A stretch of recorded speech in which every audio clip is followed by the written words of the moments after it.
The University of Miami can beat you more ways than any team in college football. They are the best team in college football. You can't play with them. They can beat you with big plays now. They can beat you with defense. They're not going to do all of the dumb things. They are the balanced thing that doesn't exist in a sport that's gone true parity. Miami looks like they can beat anyone in the nation. It's the most complete one I've seen since the 2001 one. Just complete, more ways to beat you. Miami's got to stay healthy. But the neutral field this year in the national title game is in Miami. It's fixed. It's like, have no question that when Castellanos is being pressured 31 times and Beck is being pressured 6, it's fixed. He was brought here to win national championships. You know who said that? Mario Cristobal. You know who says that privately? Mario Cristobal. So when the standard's a national championship, you can't be going around saying 5-0, everything's fixed. I think you can say the major problems facing this program are fixed. It's not just, hey, finish in the top 4 and you have to win one game and you're in the championship anymore. I think we're aware of what the standard is. Okay. But Miami looks like they can beat anyone in the nation. I can say nothing bad about this team right now. This was not Rick's football team that got into the top 5. I doubted that team all season long. I never thought that team had the best players. What is it that you guys are talking about? That Luis Villa and Luis Valdez, and they're not going to beat the K's. The K's are going to beat the team today. I'm telling you that right now. We spent 7 minutes on this show yesterday talking about Mario Cristobal's confidence in the way that he's walking around. It's true, though. I mean, are you Did you not hear him me? interviewed? The way that he is presently carrying himself in interviews is as a man who is really confident in the players that he has. He was really kind to me. He gave me a lot of time over the weekend as well for ESPN, and obviously, it has a lot to do with the current state of the program. I mean, he was really nice and really forthcoming with me. Mario is so confident in his team right now, he can't even convey publicly what he thinks of his team. It's one of those situations where he has to be careful what he says publicly, because I just think he's supremely confident. I think Mario Cristobal has shown over the last 3 years, if there's a problem, he'll solve it. Check out the hook while his DJ records it. Like, Mario Cristobal isn't going to shut you the hell up until he wins the national championship. That is correct. That is correct. That's cool. But I would say that yesterday's college football talk, as it pertains to the Miami Hurricanes, was just, an embarrassment. But Okay, I don't go to you or Jeremy right. for ball. All right. That's not what I do. Okay. I don't. You embarrass yourself.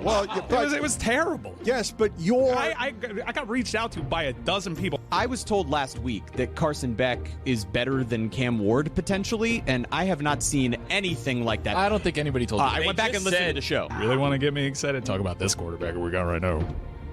Real good.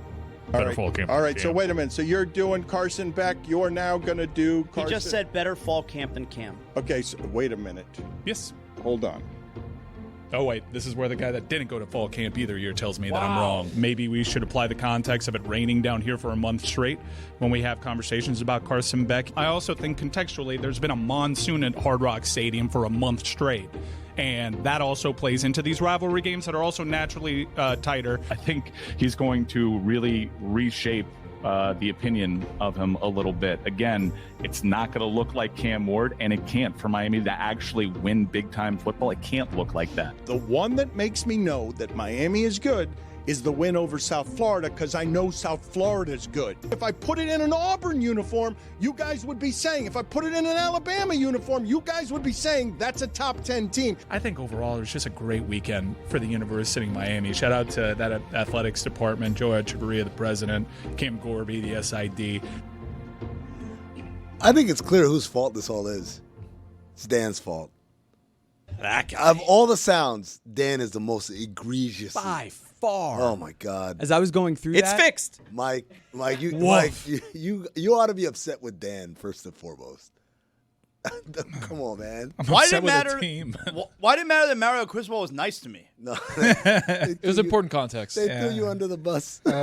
You could do this any year over the last 20 years, but I think what's different this year is that's just our show. If you sample the entire world of college football, they had everybody fooled this year, and it's a huge shame.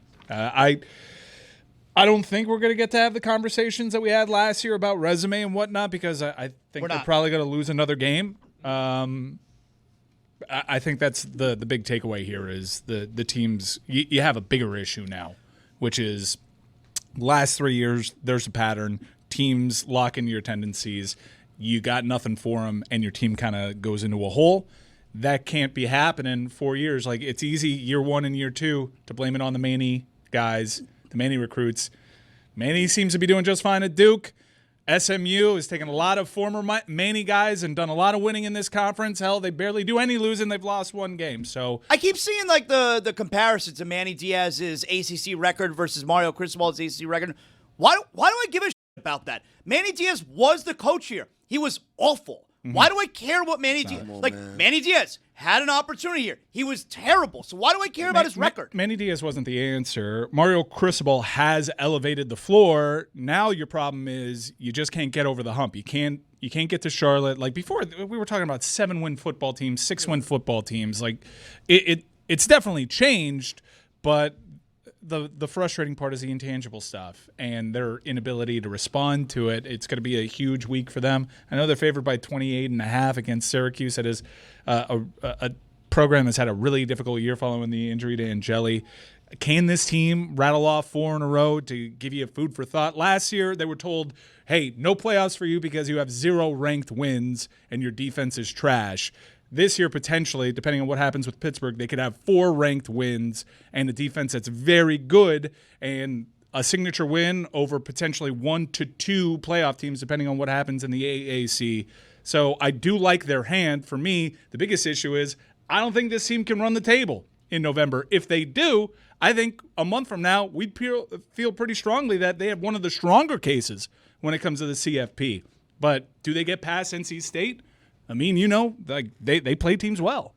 Mike, when you talk about Cristobal being a floor raiser and that he just can't get over the hump, how many coaches are there in college football that are that coach that can get you over the hump? It feels like there's less than a handful of them. It's tough. It's a tough sport.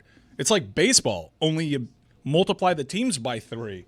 There's one team that gets to win. Look at the Jim Harbaugh experience in Michigan.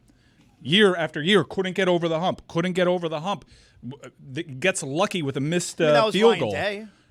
That was right. Look, what were they saying about Ryan Day last year when He's he loses as a 23? probably fired if they don't win the national championship. Probably gone.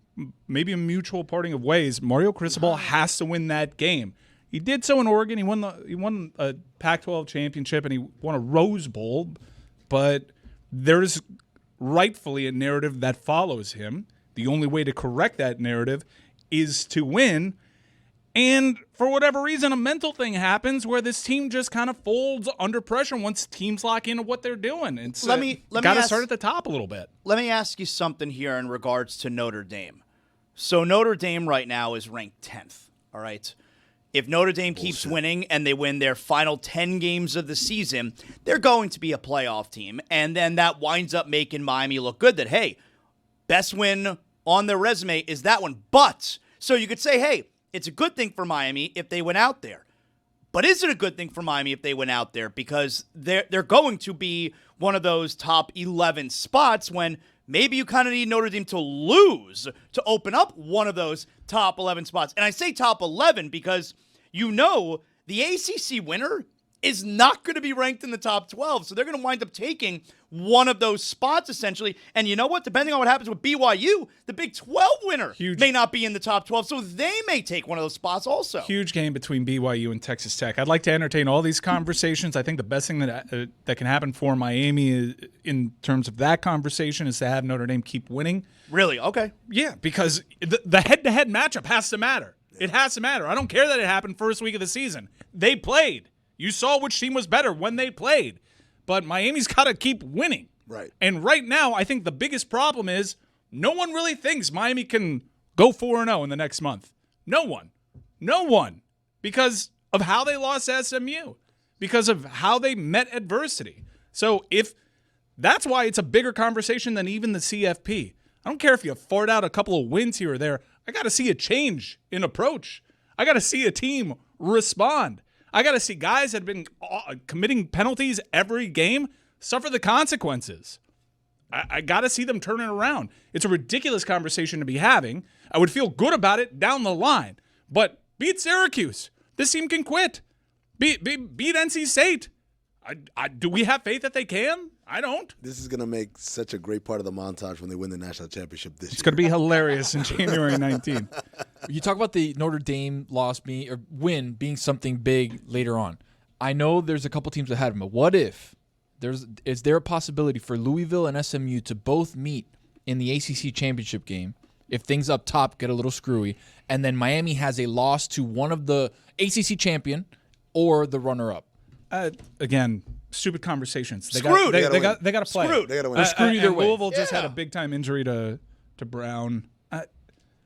You got to beat. It starts with beating Syracuse, and then we can have those conversations down the line. But right now, it's stupid talk.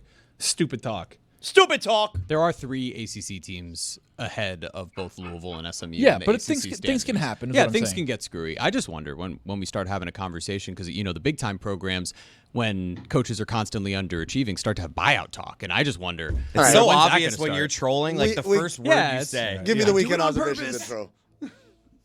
It is time for Amin. to share his game notes.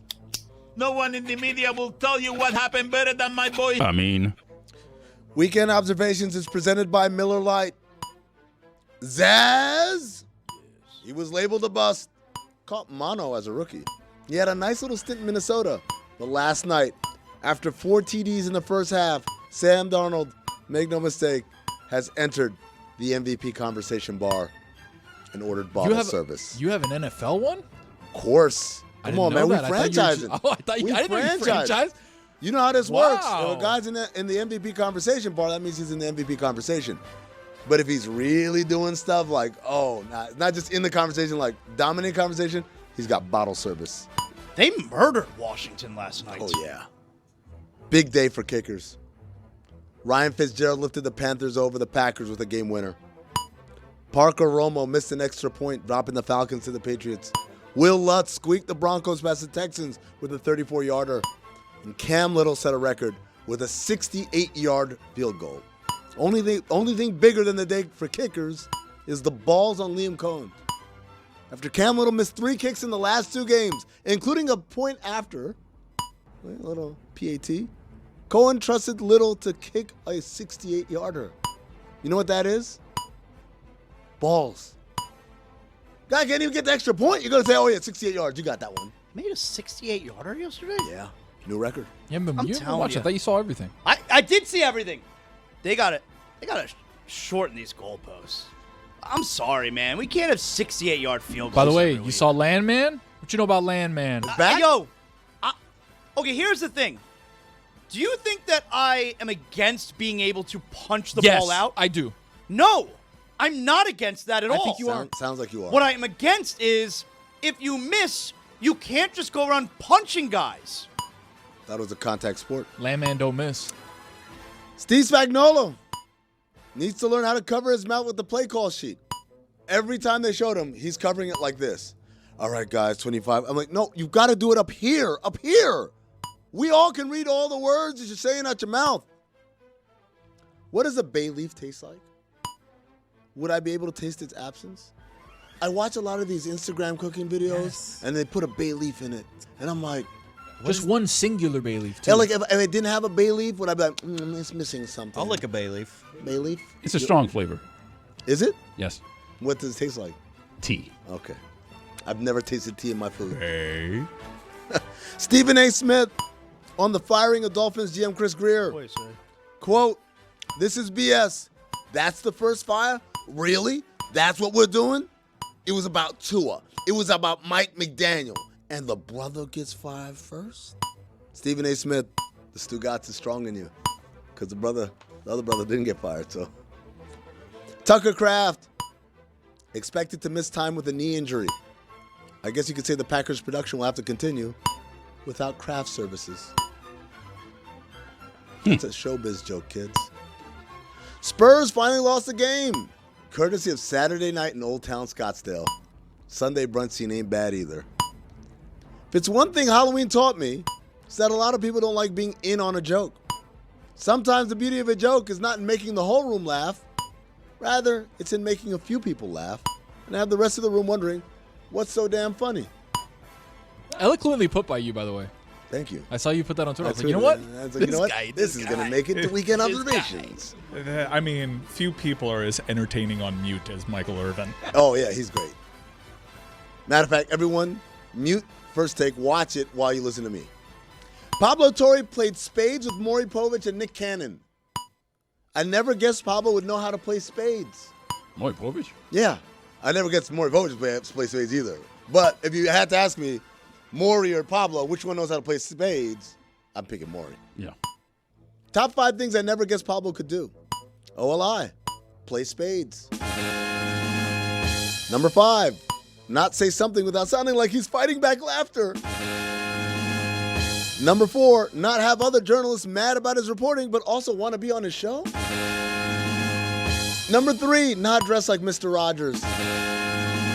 He actually has a closet where he has It's all weird. those Like every time I see him, he's in a cardigan. I'm like, dude, what is He's got a closet in the New York studio, just cardigans. He comes in and he changes into it like he's Mr. Rogers. Number 2, not start a conversation tangent without having the appropriate receipts to back up what he's talking about. Folks, he ain't just talking. There's a reason why he says the things he says. And the number 1 thing I never could guess Pablo could do, withhold the name of his alma mater. How's Pablo's jumper? I don't know. Got a good jumper, decent jumper? Never played with Pablo. We need to see Pablo's jumper. Let's find out. Can't be great. Shohei is starting to crack. Guys see this? First, during the post-game conversation, he's nodding his head vigorously during the question before the translation has happened. They're like, hey, talk about the job that's so... And he's like, oh, yeah. I'm like, wait a second. Then, as he's going out, he says, thank you, guys. So smooth. I thought Billy D. Williams did the voiceover. All right, thanks, guys. I was like, what? This guy doesn't speak English? That guy Definitely knows English. speaks English He's cracking. better than me. 100%. He's cracking. There's He a can't keep this up. I mean, it's funny with Shohei versus other players like of Latin origin because with them, we never really seem to care if they keep a translator the entire time. But with Shohei, we're mad that he speaks English. I'm going to tell you why. Because when the Latin players speak English, it sounds like, oh, yeah, your English isn't that strong. This guy, as Zaz says, sounds better than a broadcaster. All right, thanks, guys. I'm like, what? When did he learn There's a reason why there's certain somebody in prison. Mm-hmm. Kike Hernandez should have to give up his World Series share to Andy Pajes and name his next 2 children Andy and Pajes. Got that straight from the pages. Misconnection. You're the waitress with the piercing blue eyes. I was the guy who wrote, don't smoke in bed under the tip. At one point, Hornets versus Jazz had 9 white players on the court. Whoa! Or, as complicated Joe Zagacki might say, a great start. Let me tell you about Con Canupo. Tua blamed crowd noise for the number of penalties on offense, saying, quote, with the Ravens fans, it maybe got a little muffled with my cadence and the crowd noise, and Sarah Michelle Gellar was a book report with raw chicken, you're going to kill somebody, unquote. Flacco, 470 yards, 4 TDs, 2 INTs, and a sprained throwing shoulder. Gutsy. No one should be rooting more for LeBron to sit than Austin Reeves. He's making money. Tell the truth. You all thought Mahomes was going to do it again after the Bills missed the field goal. After the game, Mahomes said, you can only learn from so many losses. You got to learn from it fast. That's a great quote. Bills always win the regular season games against them. Or as Tua would say, you can only learn from so many fresh, it's our turn. Gator boots with the pumped up kicks. You better run, Forrest, run. French toast, please. End quote. It's a CTE joke, guys. Diana Rossini telling us Davis Mills was not on the block, followed by CJ Stroud concussion, forcing Davis Mills into the game. Diana Rossini, I've got my third eye open. Football Illuminati coming soon. We all had the same reaction when she said, they're not answering those calls for Davis Mills. We're like, really? And then for Davis Mills? And then that next game, he's out there. And you are still asking, really? We're not answering calls for him? Cinephobe last week. Rambo First Blood Part 2. We learned that Rambo had 59 confirmed kills in the Vietnam War. Yet, during the course of the movie, which takes place over the course of 2 days in 1985, Rambo has 74 kills, meaning in 2 days, he's killed more than an entire war. Moral of the story, work on your craft, kids. It's Never too late to improve. Should I watch Rambo? I think you should. I never seen it. I think you'd love it. First Blood. And also First Blood Part 2, Rambo. Yeah. That's not even. And then Rambo 3, which, by the way, that's my favorite. Famous Rambo tagline: "What you choose to call hell, he calls home." Speaking of hell, Art Briles. Those are the weekend observations. An applause for that? Rambo 3, man. You did a good job. You know what Rambo 3 is about? He No. goes to Afghanistan to fight the Soviets. Who wins? Oh, come on. Who wins? Rambo always wins. The audience. Oh, yeah, we always How many Rambos are there? Well, there were the original 3, and then they took a long hiatus, and then Stallone brought it back with Rambo, just the self-titled Rambo, and then Rambo Last Blood. Mm-hmm. And if you remember, Stugotz made a big deal about... Was that a border town one? Could that? Yes, that one has been relayed to me very problematic. Yeah. The one before the border one, he rips out a trachea, right? Yeah. Yep. Disemboweled somebody. Mm-hmm. Cut somebody in half with a machine gun. A turret gun. He can kill people in a lot of different ways, folks. Now, why is one of them called Rambo Last Blood? That's the last one that happened, but Stugotz famously doubted that it would be, in fact, the Last Blood because Stallone can't help himself. He's going to make another Rambo movie one way or another. Yeah, I gotta doubt that too, player. Yeah, you've never seen Rambo. You strike me as a Rambo kind of guy. Oh, I'm not saying I wouldn't like it. I never seen it. I'm just saying, You give off Rambo. what were you doing in the 80s? Just living my life, man. Oh, not watching movies? Watching a lot of wrestling in the 80s. I could tell. It's a golden age. Randy Savage. Hogan. I saw somehow my algorithm, I blame Mike. My algorithm sometimes will send me wrestling videos, Oh, yeah, it's a good algorithm. but it's like, the time when Booker T and The Rock faced off for the first time. Yeah. And I was intrigued. I was like, okay, where does it go from here? Yeah. What is your favorite wrestling memory as a kid? Not like as a grown-up, like pre-18-year-old Zaz. Cody Rhodes winning the championship. I was a lot older than 18. All right. Happened 2 years ago. It's a joke. It's a CTE joke. My favorite, probably Hulk Hogan, Andre the Giant. Yeah, I was 6 years old. WrestleMania 3. That's probably my favorite. What happened? Andre won. No, Hogan won. He body slammed him. Wait, hold on, man. Who's your favorite OC? Hold on. What happened there? It's contagious, man. How can you do this with my favorite memory is, who won? I don't know. I popped when Sting got over the hump. Was The that- Great American Bash, beat Ric Flair. He had red, white, and blue surfer Sting. I was a WCW guy. I'm in a little bit of a pickle here. That was My movie theater sells pickles. Oh, yeah? How much, man? $2. hell of a deal. So I'm going to go to Cena's last match next month. Is it really his last match, or is this Yes. a last blood It is- situation? no, it's his last match. Last match. Company. Saturday From what night's I'm main reading. event in DC next month. Mike, have you seen these ticket prices? Yeah, they're insane. Holy crap. I don't know what I'm going to do. I've already got my flights booked. I don't think it's Hold a on. show yet. Is it face or is it the resell? Both? What weekend is it? December 13. I've discovered this. This sounds real naive of me, but I've discovered that there's like a scam happening What's that? where the face value tickets are showing as sold out because all the bots ate them up, but coders can go into the face value site and get them still at face value by just putting in some code. Oh. Which means all of this is massively artificial in terms of the It feels like a racket. right? Like that's what's happening here.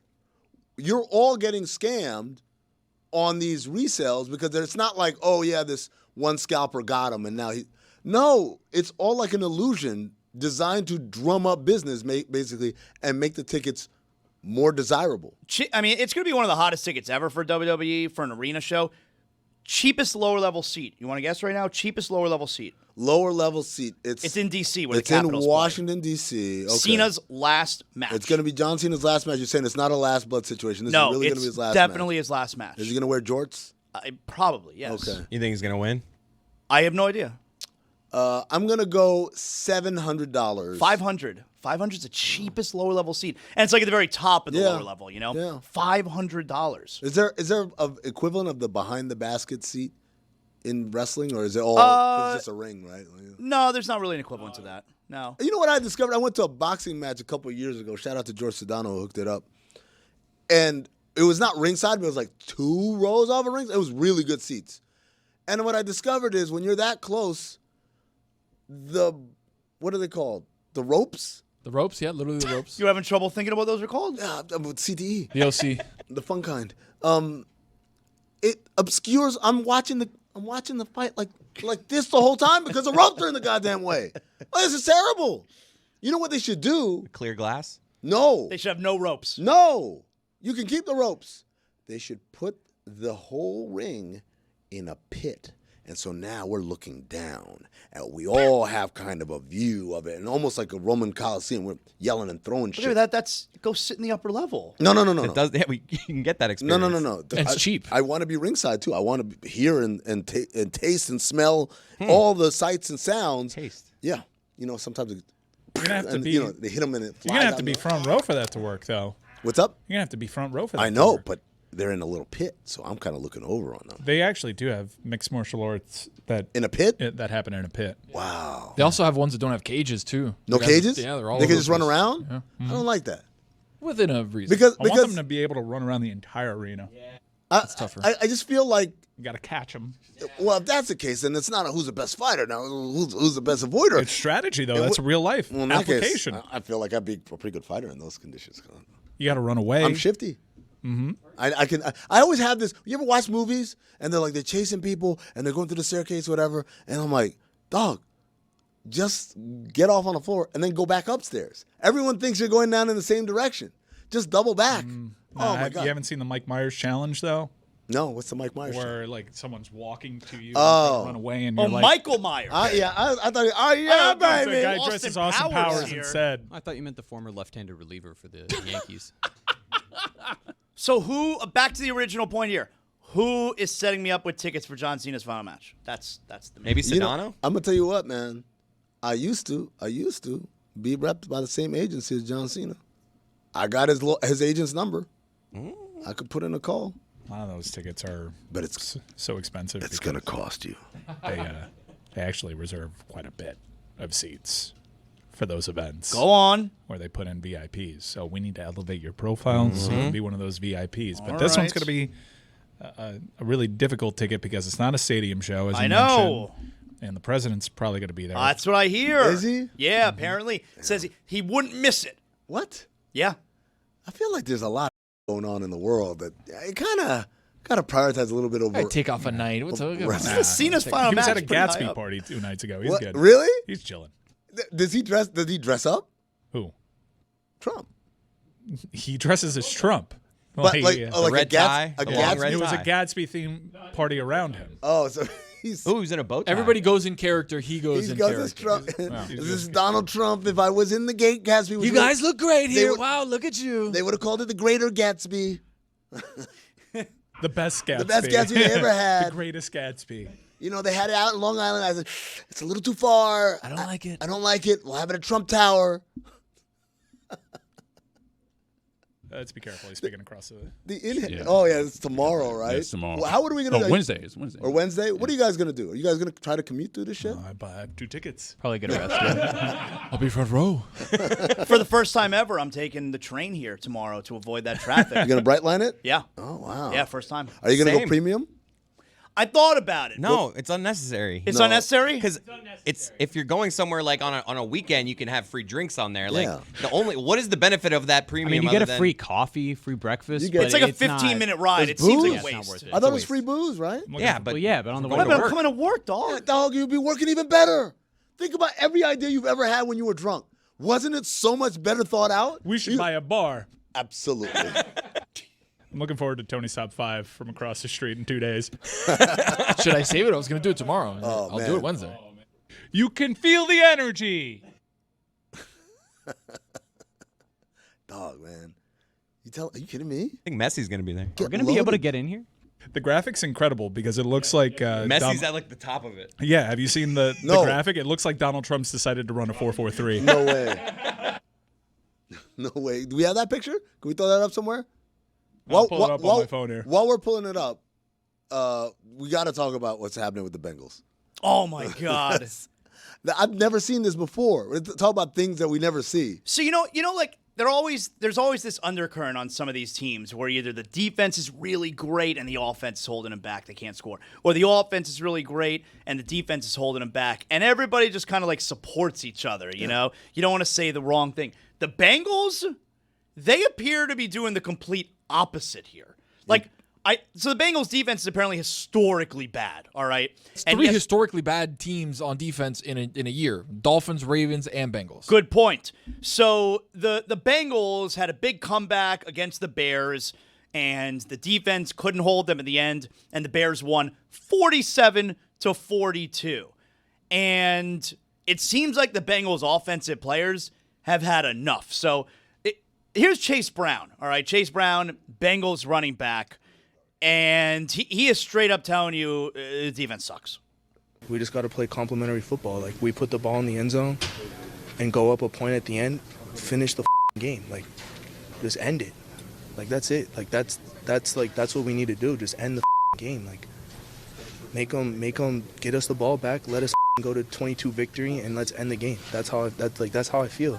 Any playmaker on this team, any position, like, we're all willing to do whatever it takes to win. We just got to finish. I think that's, like, what you go into this bye week thinking and kind of repeating to yourself is just finish these goddamn games. Please finish them. When do you ever hear a player talk about the other side of the football like that? Was asked. Surely he was the only one talking like that. Nope. What? And these are star players, especially this guy. Here's Jamar Chase. A leader or any of the leaders on the offense, is it good to get on the defense or stay in your lane? I'm going to stay in my lane. I don't want no defensive player come and chew me out about what the I'm doing. And so apparently... He's supportive. He said, I'm going to stay in my lane. Apparently, defensive players were laughing about the way the game ended. I think the offense and the defense, I think they're going to fight each other. I think they're going to come up like... Put them in a pit. Yeah, that's right. Oh, no cage. So you gotta catch him. Mm-hmm. Battle Royal. Then it involves some of the football skills, right? Like how elusive are you? The only thing that brought me peace, watching Al Golden's defense struggle like that. A little bit of decompression. Al Golden is still alive and working, huh? He's young. Still alive. He was the DC for Notre Dame in the national championship. He is hot candidate. Yeah. Wow. What is he? Just in his 50s, right? 56 years old. Really? Still alive. Dog, that really scares me. It means me and Al Golden aren't that far off in age. I don't like this. I like the day when all the coaches were like 100 years older than me. I'm like, oh, no. Every coaching hire is like younger than you now. I know, man. It's crazy. Yeah, I don't How like old's it Mario? Either. Mario's in his early 50s. Yeah. See, like, looks good. Brent Key, I think Brent Key and me went to Georgia Tech at the same time. I'm not sure. I can't confirm, but I'm pretty sure. Yeah, he was there when Joey Hamilton was there. 99. I mean, Dan was freaking out last week because the Nationals manager that they hired is 33 years old, and someone reached out to me. Their president is 35. They don't have a GM. They have 2 assistant GMs. They're 31 and 33. There you go. That's crazy. There's no way you can have that many young people. They can mess up, but they'll have a job. Yeah, that's true. They'll build themselves back up. Yeah. You're old, you get out of a job, it's a wrap. That's right. Unless you're Vic Fangio. Mm-hmm. Somehow you still get jobs. Well, he's just satisfied being a coordinator. He did the coach thing one time just to say he did it, but he's it's also better as a DC. I'm a press box guy. I'm telling you, Vic man. Fangio. It's a lot less stressful. A lot less because nobody's asking you questions. That's the thing. Everyone asking questions. When you're a head coach, you got to answer a lot of questions. That's why you get $54 million to be Brian Kelly. And you got to answer no more questions. Just kick my legs up. Ask me questions for that money. I'll give you all the questions you want. There'll be no holding back. Tony, speaking of no holding back, Pelicans. Let's talk about the Pelicans really quick. Let's talk about I think them. the NBA needs to do a bailout. I think contraction is the word you're looking for. We need something. Bailout means like, hey, I think this thing is salvageable. We're going to just give you some stuff. I don't know. Right now, it looks like the worst situation in the NBA, right? Like you trade away your first-round pick to a team in the Hawks that basically gave you the rights to get a Derek Queen who's that trade is not that good. Crazy. And also the trade for the Indiana pick, which now turns into a more interesting pick too because they're not good. Like the Pacers did the deal like what? Like right the after the day of the finals. They're like, yeah, okay, we'll do the trade. Okay, fine. So here's the thing. I tell people this all the time. Sometimes teams do a deal, and then in retrospect, we're like, oh, that was a bad deal, right? So, for instance, the Clippers trading for Paul George, and obviously Shai Gilgeous-Alexander winning that deal. Everyone thought it was a good deal. At the time, everyone was like, yeah, you do it because you got Kawhi. And now we look back like hindsight 2020, that's a bad deal. The Derek Queen deal, on the day it happened, we were like, what are you doing? The minute it happened. What are you doing? Like, do you think Joe Dumars, did he try to get it protected, and they were just like, no, it has to be unprotected? This is what I've discovered most of the time when you're seeing a pick that goes unprotected. And it's not like for a superstar player, right? It was to move up, 3 spots? Most of the time, they never ask. They never ask. You guys had, you're on last week, right? You're on Weitzman, who wrote the Hollywood Endings book about the Lakers. And he said the Pelicans had to explain to Rob what a swap is. What a pick swap is. Like, most of the time, if something happens, like, what? It's not because they fought, they negotiated, oh, finally you win. It's because nobody asked. Like, you're telling me if Joe Dumars said, we'll trade you a first-round pick, but it's top 5 protected, the Hawks would be like, nah, it has to be. Like, why didn't he ask? I'm telling you, he said, how much to move up to swap picks with you guys? It's going to cost you your first. Deal. I'm not reporting. I'm telling you typically what happens. They're 0-7. In that situation. 0-7, they're getting beat by 30 every single night. They're going to fire outside of Willie a couple Green games. any day now. He's a walking dead, man. But, like, is there a worse situation in the NBA than a star player who is in and out of the lineup who's not that good right now in Zion Williamson? You have nothing to look forward to. You have no first-round picks. You got absolutely nothing. You know How does what you that do? happen? You trade him for Kawhi Leonard. Can you believe it, folks? We're already halfway through the football season. For many, it's been a frustrating football season, especially those who are fans of the pro team down here. But for others, you have that away trip that was really special. You celebrated, you commiserated, and hopefully you did it all with Miller Lite. That's right, because Miller time makes football time a special time. Game days, they just hit different with a Miller Lite in your hand. From jaw-dropping touchdowns to fantasy heartbreaks, it's the beer that is there for every moment. 50 years of great taste, simple ingredients, and that iconic golden color you can spot from across the room. And here's the kicker, folks.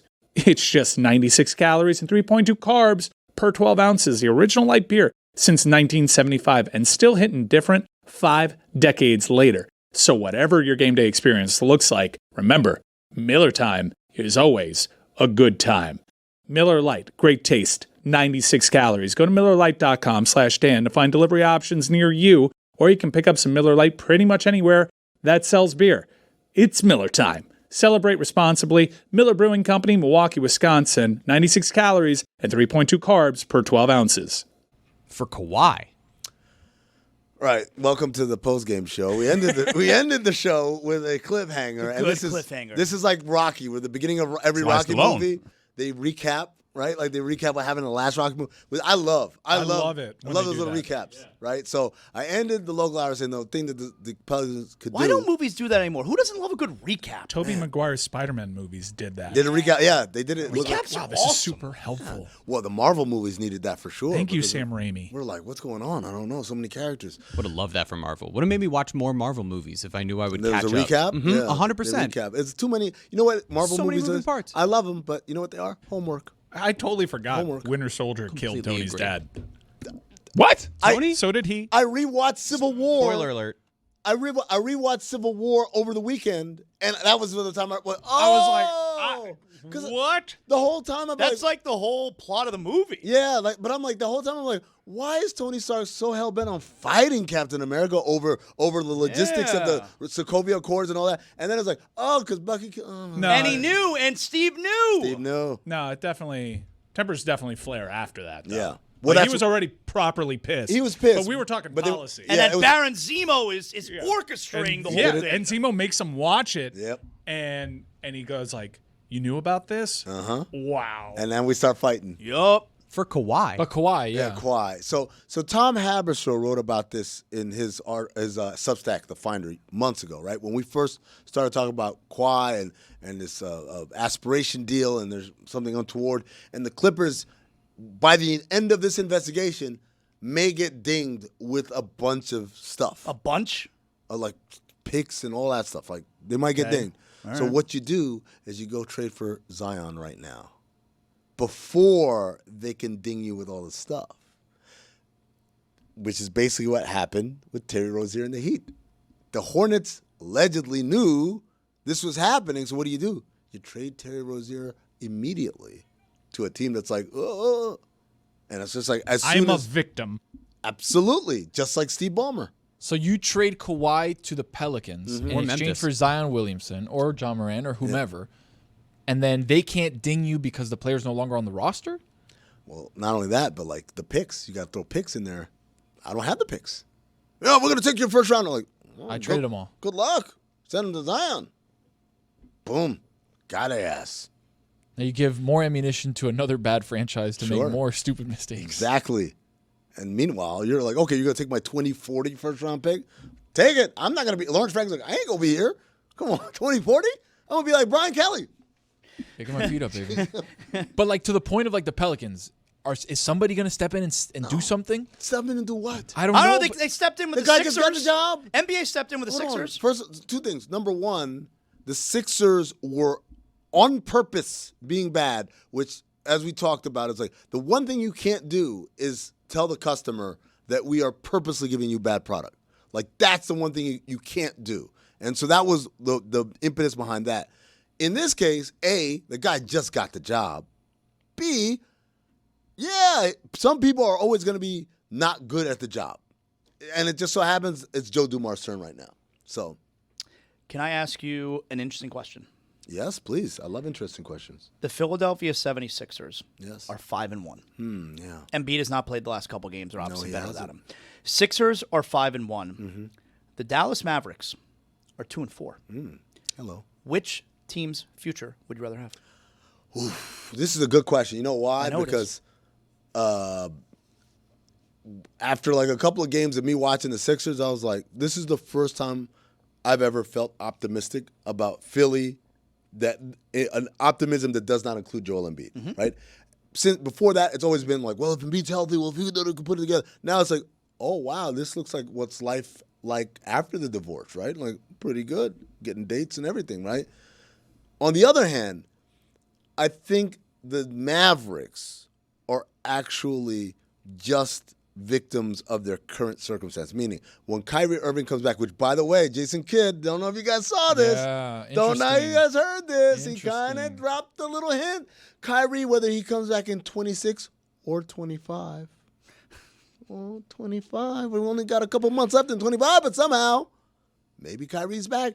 You add Kyrie Irving to these Mavericks, who, by the way, have gone point guardless, and it shows. It changes the dynamics massively, right? Plus, you've got Cooper Flagg, who's an elite talent. He looks pretty good. He looks apart.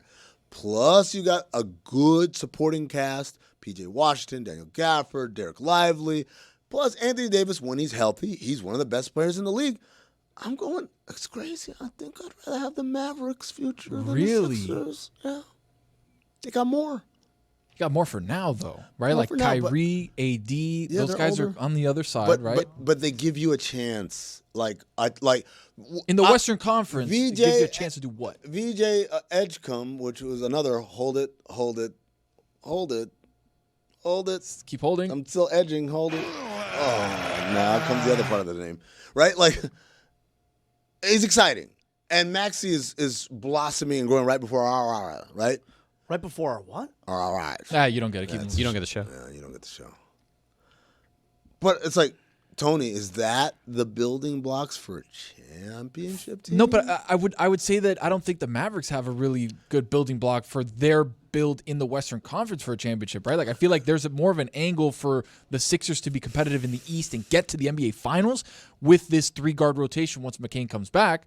Then I do see like Cooper Flagg, who's playing point guard right now, but it's not his natural position. Well, we got to wait till Kyrie comes back. But then like D'Lo's kind of there too. Like PJ Washington gets the ball sometimes. Like they don't really have a ball handler. They got a bunch of bigs and guys that kind of fit the mold. When Kyrie comes in, all of a sudden, sure. You know that they actually, you know what they need, Jeremy? They need the Heat offense. That's what the Mavericks wide need open right now. offense. Yeah. By the way, speaking of great futures, Javier Sanoja, rookie for the Marlins. What a Gold Glove.